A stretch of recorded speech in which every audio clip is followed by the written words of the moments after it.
Not another anime PFP. Aren't NFTs a relic of the past? Or what about the Coinbase versus SEC? GM NFT Explorers, Mike Damazo here to help you navigate through the Metaverse as your no-shill resource. So for this video, we'll cover Conviction, a new anime-inspired NFT collection, a look at the team behind it, what avatar identities might compose of, tracking the project so far, and what long-term vision is in store for this project. Is the anime meta one and done? With Azuki being the premium anime NFT collection, the question remains is, will there be another to pave their own path? While yes, Azuki in my opinion has done wonders with cultivating a community with its learning process, I don't think the market is good with just one anime NFT collection. From my point of view, there are other stories to create and works of art to explore. Think about anime itself. If you only watch, say, one like Naruto and that was it, that wouldn't expand your curiosity. Look at the library that Crunchyroll has in their library, or even look around at the mainstream culture from Pokemon to Dragon Ball Z. It's safe to say another anime NFT meta can carve its way in creating a community. So let's look at Conviction. It is a new anime-inspired art collection. See previous anime-ish project covered was Timeless from the Treeverse, as well as Shibuya, which I've covered before.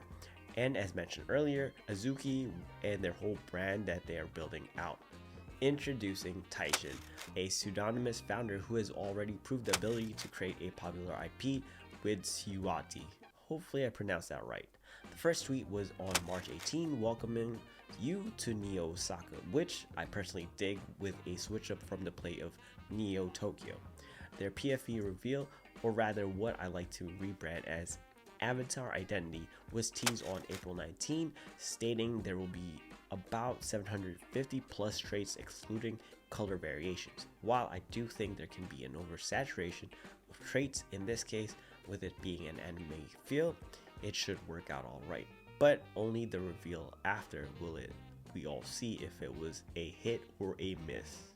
Now, Neosaka's public town hall opened up on May 5th, allowing the public to voice their concerns and their feels on Discord. At the time of this writing, there were about 3,500 in there with their Twitter follower count at 30k. According to their Discord, they have been working on the project for over a year, both on the art and the dev side of things. So art is doing art things as well as devs doing their thing. They also have their OG tier, which was limited to their first 300 in their Discord. Instead of the casual do something to get a whitelist access pass, they are not going down the traditional path and have yet revealed on how to obtain one. There is a pre-mint availability for Conviction with the reservations to only 20 winners. My best guess is they will reach out to other communities as a source, say Azuki, to raffle off whitelist spots. Rather than just building out their own, they have already looked at the long-term projection by having VCs and angels on board for their project.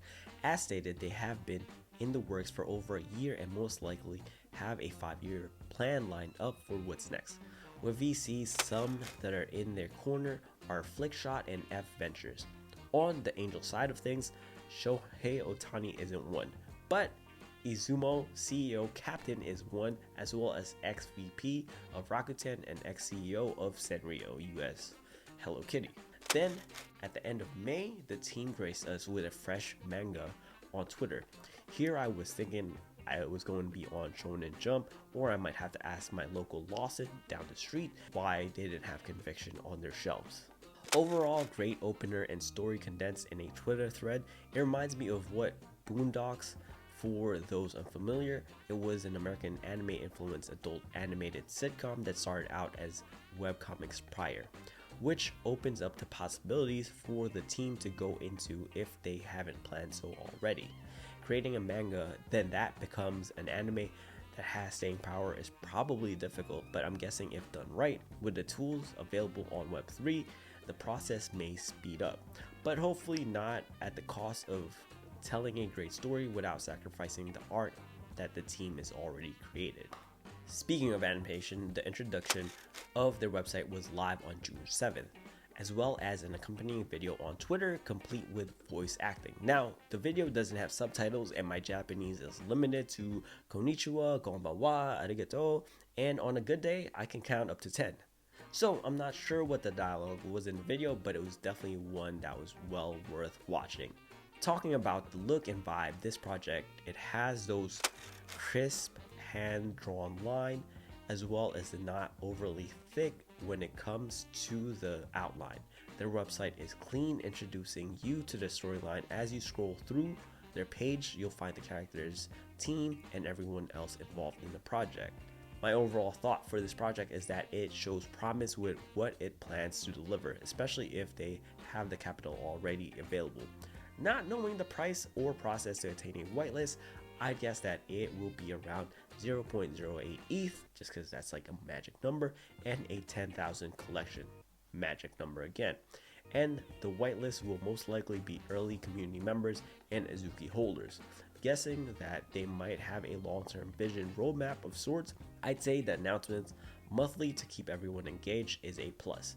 The real test is how well people connect to the story they plan to tell with the manga, and then if they plan to, the animation path if it is viable.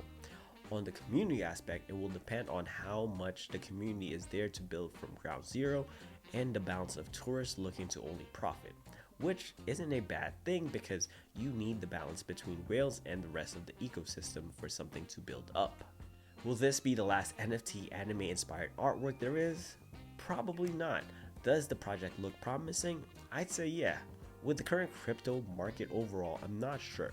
I don't have a crystal ball and can't see the future. On the aspect of if this was cool for me to collect, it passes on my end. So, what do you think of the anime avatar meta when it comes to digital collections?